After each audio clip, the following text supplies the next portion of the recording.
En el temps mig que triguem a veure una pel·li a la tele, inclosos anuncis, o sigui unes 3 hores, ens plantem des de Barcelona a Berlín en avió. Dels seus 3 aeroports internacionals, el més probable és que arribis al de Tegel, a 8 quilòmetres del centre. Com gairebé en totes les ciutats del món hi arriben autobusos i taxis. Això sí, a Berlín són Mercedes.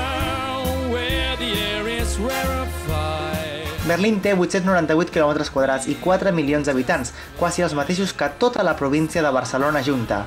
Els sous mitjos oscil·len als 3.000 euros i entre impostos i altres cosetes se'ls queden a 1.800, que no està gens malament.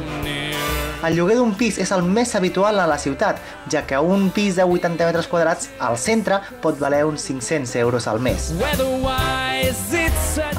Alemanya té la mateixa moneda que nosaltres i també viuen en la mateixa franja horària. L'horari del treballador de Berlín és d'unes 7 hores de mitja al dia. Això sí, a aquesta gent li agrada treballar pels matins, així tenen tota la tarda lliure.